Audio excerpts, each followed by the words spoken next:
In this video, we will be looking at how to create a query. A query is a powerful tool to search for information in our system.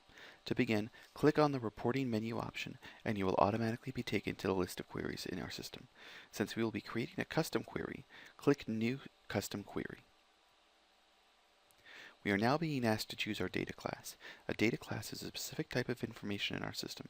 For example, our company will not have the same type of information as a person, so we have different data classes for companies and persons. This system uses dozens of different data classes.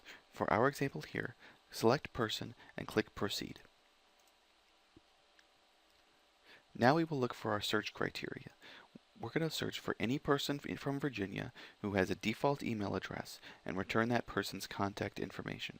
To start, under the Criteria section, choose from the drop-down box the data field you wish to include in your search criteria. You can also type in the field that you want. For example, typing email returns all fields with the word email in it. We'll choose default email address. Next, we choose how we want to filter and search for this field. In the operator dropdown, we can choose is null. This returns anyone who has a null or empty email address. The problem with this, of course, is that we want to return people who have an email address, not people who don't have an email address. The solution is the not checkbox to the left of the operator column. This inverts the operator you have chosen. In our case, using the not checkbox and is null means that the query returns everyone whose default email address is not null. In other words, all people in our system who have a default email address. Now we will add the state that the person is from.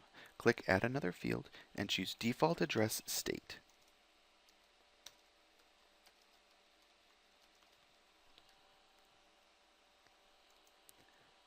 Equals for the operator, and in the value column, enter VA so we only find people from Virginia.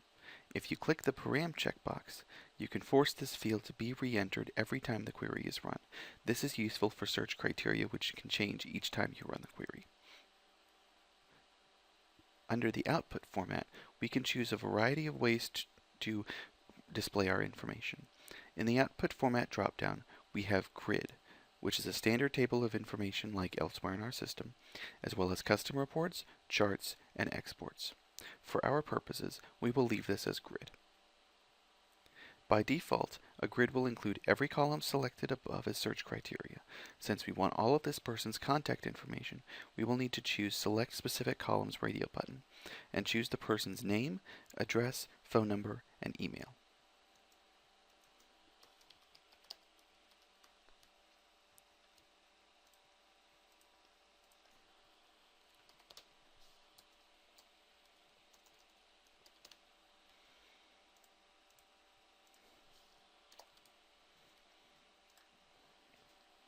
If you want to reuse this query, click Show Save Options.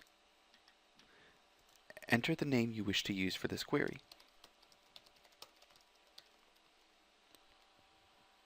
Next, choose the scope or who you want to be able to view the query. My Queries means that only you will be able to see the query, whereas the one with your organization's name means everyone in your organization will be able to see it.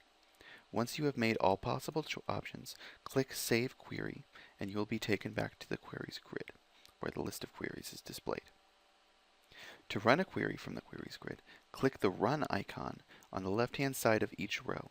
If any search criteria were selected as parameters, you will be prompted to enter those parameters.